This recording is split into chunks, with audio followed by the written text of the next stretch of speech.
നമസ്കാരം. മലയാളി വാർത്ത ഇൻസൈഡിലേക്ക് സ്വാഗതം. എല്ലാം ശരിയായി. വീടിന് പുറത്തിറങ്ങിയാൽ കടുവ പിടിക്കും, വീട്ടിലിരുന്നാൽ അയൽക്കാരൻ വെട്ടിക്കൊല്ലും. ഇതാണിപ്പോൾ കേരളത്തിൻ്റെ അവസ്ഥ. മറുനാട്ടിലിരിക്കുന്നവർക്കൊക്കെ ആകെ ആദിയാണ്. എല്ലാ ദിവസവും രാവിലെയും വൈകിട്ടും വിദേശ മലയാളികൾ നേരെ കേരളത്തിൽ തങ്ങളുടെ ഏറ്റവും വേണ്ടപ്പെട്ടവരെ വിളിക്കും. അവിടെ കുഴപ്പമൊന്നുമില്ലല്ലോ. ഇതാണിപ്പോൾ ആദ്യം ഉയരുന്ന ചോദ്യം. ആർക്കെന്തു വേണമെങ്കിലും സംഭവിക്കാം. അതാണ് കേരളത്തിൻ്റെ അവസ്ഥ. വന്യമൃഗങ്ങളൊക്കെ നാട്ടിൽ തേരാപാര നടക്കുന്നു. വന്യമൃഗങ്ങളുടെ മുന്നിലെങ്ങാനും പെട്ടാൽ പിന്നെ മനുഷ്യന് ജീവനുണ്ടാകില്ല. വയനാട് മാനന്തവാടിയിലെ നരഭോജി കടുവയായിരുന്നു കഴിഞ്ഞ 2-3 ദിവസമായി നമ്മുടെ ഉറക്കം കെടുത്തിയത്. എന്നാൽ ഇക്കഴിഞ്ഞ ദിവസം നെന്മാറയിലെ ഒരു മനുഷ്യമൃഗത്തെക്കുറിച്ചുള്ള വാർത്തകൾ നമ്മെ കൂടുതൽ ഭയപ്പെടുത്തുന്നു. ഇപ്പോഴിതാ ചില ന്യായീകരണ തൊഴിലാളികൾ രംഗത്തിറങ്ങി. അയാൾ സൈക്കോയാണ് എന്നൊക്കെയാണ് അവരുടെ വിശദീകരണങ്ങൾ. ആദ്യം ഒരു സ്ത്രീയെ വെട്ടിക്കൊന്ന് ജയിലിൽ പോവുക, പിന്നീട് ജാമ്യത്തിലിറങ്ങി അതേ വീട്ടിലെത്തി ആ സ്ത്രീയുടെ ഭർത്താവിനെയും അമ്മയെയും നിഷ്ഠൂരമായി വെട്ടിക്കൊലപ്പെടുത്തുക. പണ്ടൊക്കെ ഇത്തരം വാർത്തകൾ നമ്മൾ കേട്ടിരുന്നത് ബീഹാറിലും ഉത്തർപ്രദേശിലുമൊക്കെ ആയിരുന്നു. എന്നാൽ അവിടുത്തെ ഭരണാധികാരികൾ ഇപ്പോൾ കൂടുതൽ കരുത്ത് കാട്ടുന്നു. ഇത്തരം ഗുണ്ടകൾ ആ നാട്ടിലിറങ്ങി വിലസില്ല. അഥവാ വിലസിയാൽ അവരുടെയൊക്കെ നെഞ്ചിൽ തുള വീഴും.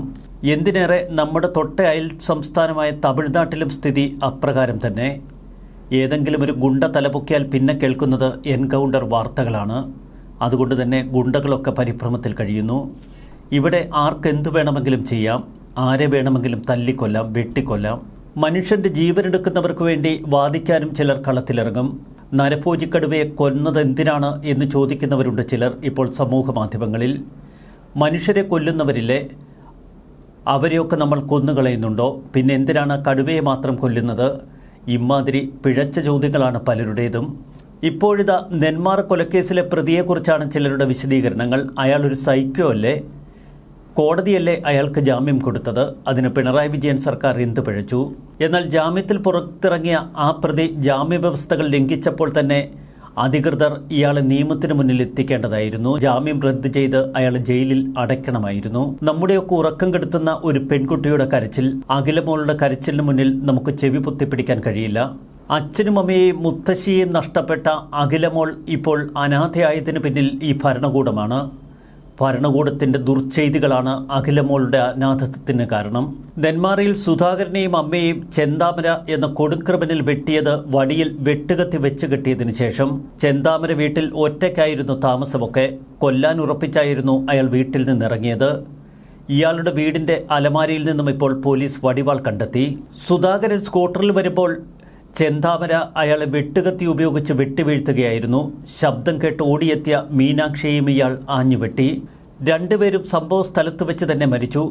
ഇരയുടെ അടുത്തെത്താതെ ദൂരെ നിന്നുകൊണ്ട് തന്നെ വെട്ടാനായിരുന്നു വടിയിൽ വെട്ടുകത്തി ഇയാൾ കെട്ടിവെച്ചത്. 2019 ഇയാൾ സജിതയെ ക്രൂരമായി കൊലപ്പെടുത്തിയത്. നെന്മാറ ഇരട്ട കൊലപാതകത്തിൻ്റെ ഭീതി കേരളത്തിൽ പല സ്ഥലങ്ങളിലും വ്യാപിക്കുന്നു. തങ്ങൾ കൊല്ലപ്പെടുമെന്ന് ഒരു കുടുംബം പോലീസിന് പരാതി നൽകുന്നു. തങ്ങളുടെ ജീവൻ രക്ഷിക്കണമെന്ന് അപേക്ഷിച്ചവരെ സംരക്ഷിക്കാൻ ഈ ഭരണകൂടത്തിന് കഴിഞ്ഞില്ല. എത്ര നിഷ്ഠൂരമായാണ് ചെന്താമര രണ്ടുപേരെയും വെട്ടിക്കൊന്നത്. സുധാകരന്റെ ശരീരത്തിൽ 8 വെട്ടുകളാണ് ഏറ്റത്. കയ്യിലും കാലിലും കഴുത്തിലും തലയിലുമാണ് വെട്ടേറ്റിരിക്കുന്നത്. വലതു കൈ പൂർണ്ണമായി അറ്റുതൂങ്ങി. കഴുത്തിലെ പിറകിൽ വെട്ടിയതാണ് മരണകാരണം. ആദ്യത്തെ വെട്ടേറ്റിരിക്കുന്നത് കാലിൻ്റെ മുട്ടിന്. കൃത്യമായി ഇരയെ വീഴ്ത്തുക തന്നെയായിരുന്നു ചെന്താമരയുടെ ലക്ഷ്യം. ഇരയെ കാൽമുട്ടിന് താഴെ ആക്രമിച്ച് കീഴ്പ്പെടുത്തുക കരടിയുടെ തന്ത്രമാണ്. കാലുണ്ടെങ്കിലേ ഇര ഓടി രക്ഷപ്പെടൂ എന്ന തിരിച്ചറിവാണ് ഇത്തരം ആക്രമണങ്ങൾക്ക് പിന്നിൽ. കരടിത്തന്ത്രമെന്നാണ് ഇത് പൊതുവെ അറിയപ്പെടുന്നത്. അതുകൊണ്ട് തന്നെ ചെന്താമരയുടെ അപ്രതീക്ഷിത ആക്രമണത്തിൽ ഓടി രക്ഷപ്പെടാൻ സുധാകരന് കഴിഞ്ഞില്ല. സുധാകരൻ്റെ അമ്മ ലക്ഷ്മിയുടെ ശരീരത്തിൽ 12 വെട്ടുകളാണുള്ളത്. ലക്ഷ്മിയുടെ ശരീരത്തിലുള്ളത് അതിക്രൂരമായ ആക്രമണത്തിൻ്റെ മുറിവുകൾ. കണ്ണിൽ നിന്നും ചെവി വരെ നീളുന്ന ആഴത്തിലുള്ള മുറിവുണ്ട് അവരുടെ ശരീരത്തിൽ. അതാണ് മരണകാരണം. ചെന്താമരയെ ഇതുവരെ കണ്ടെത്താൻ പോലീസിന് കഴിഞ്ഞിട്ടില്ല. ചെന്താമരയുടെ ആക്രമണത്തിൽ നിന്ന് ആ കുടുംബത്തെ രക്ഷപ്പെടുത്താൻ എന്തുകൊണ്ട് പോലീസിനും ഭരണകൂടത്തിനുമൊന്നും കഴിഞ്ഞില്ല? ഈ ചോദ്യം കേരളത്തിലെ സമൂഹ മാധ്യമങ്ങളിൽ മാത്രമല്ല, കേരളത്തിലെ ഓരോ മനുഷ്യൻ്റെയും മനസ്സിൽ ആഞ്ഞടിക്കുകയാണ്. സുധാകരൻ്റെ ഭാര്യയാണ് ചെന്താമരയുടെ കുടുംബ പ്രശ്നത്തിന് കാരണമെന്ന് ഒരു ജ്യോത്സ്യനാണത്രേ അയാൾ ഉപദേശിച്ചത്. കൊലപാതകത്തിന് ശേഷം രക്ഷപ്പെട്ട ചെന്താമരയെ ഇതുവരെ പിടികൂടാൻ പോലീസിന് കഴിഞ്ഞില്ല. അയാൾ വനാന്തരങ്ങളിലേക്ക് കടന്നുപോയി എന്നാണ് നാട്ടുകാർ വിശ്വസിക്കുന്നത്. വിശന്നു കഴിയുമ്പോൾ അയാൾ ഇറങ്ങി വരും എന്നൊക്കെയുള്ള വിചിത്ര തിയറിയുമായി പോലീസ് കാത്തിരിക്കുന്നു. ജാമ്യത്തിലിറങ്ങിയ ചെന്താമരയ്ക്കെതിരെ നേരത്തെ സുധാകരൻ പോലീസിൽ പരാതി നൽകിയിരുന്നു. തുടർന്ന് ചെന്താമരയെ പോലീസ് സ്റ്റേഷനിലേക്ക് വിളിപ്പിച്ചു വരുത്തി. ഇനി നാട്ടിലേക്ക് വരരുത് എന്ന് ചെന്താമരയോട് പറഞ്ഞുവെന്നൊക്കെയാണ് പോലീസ് പറയുന്നത്. അതിലുമുണ്ട് ഏറെ ദുരൂഹതകൾ. സുധാകരന്റെ മകൾ ഇക്കഴിഞ്ഞ ദിവസം വേദനയോടെ മാധ്യമങ്ങൾക്ക് മുന്നിൽ പലതും വെളിപ്പെടുത്തിയിരുന്നു. തങ്ങൾ പോലീസിൽ പരാതി നൽകിയിരുന്നു, എങ്കിലും അച്ഛനെയും മുത്തശ്ശിയെയും രക്ഷിക്കാൻ പോലീസ് ശ്രമിച്ചില്ല എന്നതായിരുന്നു മുഖ്യ പരാതി. ഇപ്പോഴിതാ ഡിവൈഎസ്പി അജിത് കുമാർ പറയുന്നത് പരാതിക്ക് പിന്നാലെ ചെന്താമരയെ പോലീസ് സ്റ്റേഷനിലേക്ക് വിളിപ്പിച്ചിരുന്നുവെന്നാണ്. ഭീഷണിയെക്കുറിച്ച് ചോദിച്ചപ്പോൾ അയാൾ ചിരിച്ചുകൊണ്ട് നിന്നു. ഇനിയും ഇത് ആവർത്തിച്ചാൽ ജാമ്യം റദ്ദാക്കുമെന്ന് താക്കീത് നൽകി പറഞ്ഞു വിട്ടുവത്രേ. December 29 ചെന്താമരയെ police വിളിപ്പിച്ചത്. സ്റ്റേഷനിലെത്തിയ ഇയാൾ അകത്തേക്ക് കയറാൻ തയ്യാറായിരുന്നില്ല. വേണമെങ്കിൽ പോലീസ് പുറത്തു വന്ന് തന്നോട് സംസാരിക്കട്ടെ എന്ന നിലപാടിലായിരുന്നു അയാൾ. അകത്തു വരാൻ പറ്റില്ലെന്ന് ചെന്താമര പറഞ്ഞതിനാൽ താൻ പുറത്തേക്ക് ചെന്നാണ് അയാളുമായി സംസാരിച്ചതെന്ന് ഡിവൈഎസ്പി പറയുന്നു. നിരവധി തവണ പരാതി നൽകിയിട്ടും പോലീസ് അനാസ്ഥ കാട്ടിയെന്നാണ് ഇപ്പോൾ സുധാകരന്റെ മകൾ അഖില പറയുന്നത്. ആ കൊച്ചു പെൺകുട്ടിയുടെ കണ്ണീർ അത് നമ്മെ ഏറെ വേദനിപ്പിക്കുന്നു. അയൽ വീട്ടിലെ 3 പേരെയും അതിക്രൂരമായി കൊലപ്പെടുത്തിയത് ചെന്താമര കൃത്യമായ ആസൂത്രണത്തോടെ. 2019 സുധാകരൻ തിരുപ്പൂരിലെ ജോലിസ്ഥലത്ത് മക്കൾ സ്കൂളിലുമായിരുന്ന ആ സമയം നോക്കിയാണ് ആ വീട്ടിലെത്തിയ അയാൾ സജിതയെ കൊലപ്പെടുത്തിയത്. ഈ സമയം വീട്ടിൽ തനിച്ചാണ് സജിതയെന്ന് അയാൾ കൃത്യമായി മനസ്സിലാക്കിയിരുന്നു. പിറകിലൂടെ എത്തി കത്തികൊണ്ട് കഴുത്തിൽ വെട്ടിയാണ് അന്ന് സജിതയെ കൊന്നത്. സജിതയെ കൊലപ്പെടുത്തിയ അതേ രീതിയിലാണ് തിങ്കളാഴ്ച 2 കൊലകളും അയാൾ നടത്തിയത്. ക്ഷേമനിധി അടയ്ക്കാനായി സുധാകരനെ നെന്മാറ ബസ് സ്റ്റാൻഡിൽ കാത്തുനിന്ന മകൾ അഖില. എന്നാൽ അഖിലയെ തേടിയെത്തിയത് പിതാവ് മരിച്ചുവെന്ന ദുഃഖവാർത്ത. ബസ് സ്റ്റാൻഡിലേക്ക് പോകാനായി സ്കൂട്ടറിൽ കയറി പുറത്തിറങ്ങവേ ചെന്താമര സുധാകരനെ വെട്ടിക്കൊലപ്പെടുത്തുകയായിരുന്നു. ചെന്താമരയ്ക്കെതിരെ പോലീസിൽ പരാതി നൽകിയതിനു ശേഷം അച്ഛനില്ലാതെ സാധാരണ അനഘ വീട്ടിലേക്ക് വരാറില്ല. അമ്മയുടെ വീട്ടിലാണ് അനഘ താമസിച്ചു പഠിക്കുന്നത്. ചെന്താമരയെ ഭയമായിരുന്നു അഖിലയ്ക്ക്.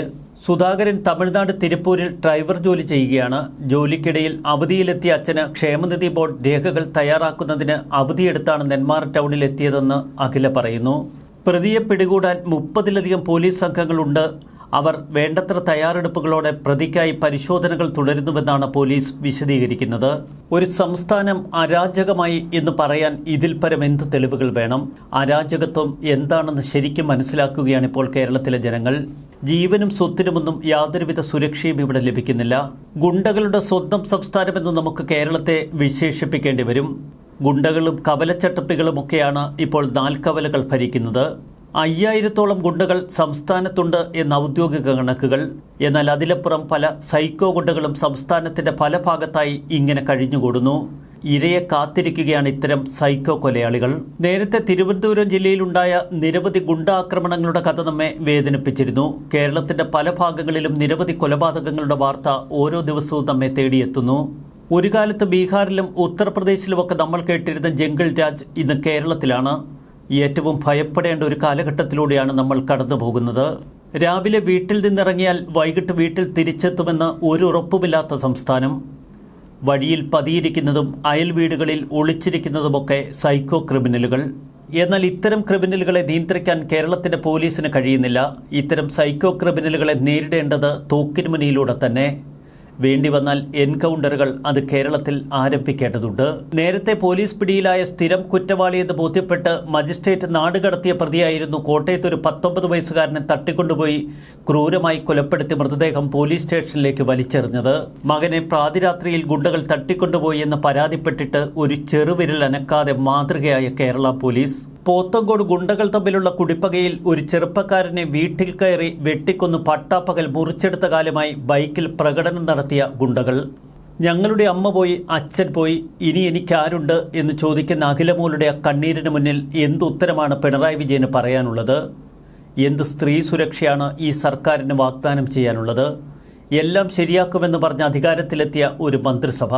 ചെന്താമര കുടുംബത്തിലുള്ളവരെ കൊന്നുകളയുമെന്ന് നാട്ടുകാർക്കൊക്കെ നല്ല ഉറപ്പുണ്ടായിരുന്നു. അക്കാര്യം തിരിച്ചറിയാതെ പോയത് ഇവിടുത്തെ ഭരണകൂടവും പോലീസും. ഒരു കുടുംബം എത്ര തവണയാണ് പോലീസിൽ തങ്ങളെ ഒരാൾ കൊല്ലുമെന്ന് വന്ന് പരാതി നൽകുന്നത്? അവരുടെ ജീവനും വിലയില്ലേ ഈ ഭരണകൂടത്തിനും പോലീസിനും? ചെന്താമരയ്ക്കെതിരെ കൃത്യമായ ഒരു പരാതി പോലീസിന് നൽകിയിരുന്നു സുധാകരന്റെ കുടുംബം. എന്നിട്ടും എന്തുകൊണ്ട് സുധാകരന്റെ കുടുംബത്തിന് സംരക്ഷണമൊരുക്കാൻ കേരള പോലീസിന് കഴിഞ്ഞില്ല? എന്തുകൊണ്ട് കോടതിയെ ഇക്കാര്യങ്ങൾ പറഞ്ഞ് പ്രോസിക്യൂഷൻ ബോധ്യപ്പെടുത്തിയില്ല? ഇത്തരം ക്രിമിനലുകൾ ജാമ്യത്തിലിറങ്ങി പരോളിലിറങ്ങി എത്രയെത്ര കൊലപാതകങ്ങളാണ് ഇവിടെ നടത്തുന്നത്. അയൽക്കാരനായ ഒരു സൈക്കോ ക്രിമിനലിനെ ഭയപ്പെട്ട് ഒരു പെൺകുട്ടി സ്വന്തം വീട്ടിൽ നിന്ന് മാറി അവളുടെ ബന്ധുവീട്ടിൽ താമസിക്കേണ്ടി വരുന്ന ഗതികേട്. ഈ കേരളത്തിൽ എന്തു സുരക്ഷയാണുള്ളത്? അച്ഛൻ കഷ്ടപ്പെട്ടുണ്ടാക്കിയ വീടാണത്. അമ്മയും അച്ഛനും അവിടെ തന്നെയായിരുന്നു. അവർ അവിടെ തന്നെ വേണം. വേറെ എവിടെയും കൊണ്ടുപോകേണ്ട അവരുടെ മൃതദേഹങ്ങൾ എന്നു പറഞ്ഞ് നിലവിളിക്കുന്ന മകൾ. ഞങ്ങൾ പേടിച്ചിട്ട് അമ്മയുടെ വീട്ടിലാണ് ജീവിച്ചത്. അമ്മ മരിച്ചതിന് ശേഷമാണ് ഇയാൾക്ക് അന്ധവിശ്വാസങ്ങൾ കൂടുന്നത്. നീണ്ട മുടിയുള്ളവരാണ് ഇയാൾക്ക് കുടുംബ പ്രശ്നങ്ങൾ ഉണ്ടാവാൻ കാരണമെന്ന് അയാൾ വിശ്വസിച്ചു. അമ്മ പോയി. അച്ഛനെയും ഇപ്പോൾ അയാൾ കൊന്നു. എങ്ങനെയെങ്കിലും പോലീസ് ഇയാളെ കണ്ടെത്തണം, എന്നാലേ ഇനി എൻ്റെ ജീവൻ സംരക്ഷിക്കാൻ കഴിയൂ എന്ന് മകൾ അഖില കരച്ചിലോട് പറയുന്നു. എന്തിനാണ് എൻ്റെ അച്ഛനെയും അമ്മയെയും ചെന്താമര കൊലപ്പെടുത്തിയതെന്ന് ചോദിച്ചു കരയുന്ന അഖിലമോളോട് നമ്മൾ എന്ത് സമാധാനം പറയും? ചെന്താമര അന്ധവിശ്വാസിയായിരുന്നു, സൈക്കോ ആയിരുന്നു എന്നൊക്കെ വിശദീകരിക്കുന്നവരോട് നമുക്ക് സഹതാപം മാത്രമേ ഉള്ളൂ. ഇത്തരം സൈക്കോ ക്രിമിനലുകളുടെ കൊലക്കത്തിക്ക് ഇരയാകണോ കേരളത്തിലെ സാധാരണ ജനങ്ങൾ? ഇത്തരം സൈക്കോ ക്രിമിനലുകളെ പൂട്ടിയിടാൻ നമ്മുടെ പോലീസ് സംവിധാനം എന്തുകൊണ്ട് കാര്യപ്രാപ്തിയുള്ളതാകുന്നില്ല? അച്ഛനെയും മുത്തശ്ശിയെയും ഇല്ലാതാക്കിയ ക്രൂരത, അത് പടർന്ന ദുഃഖം താങ്ങാനാവാതെ ആ പൊന്നുമോൾ തേങ്ങിക്കരയുന്നു.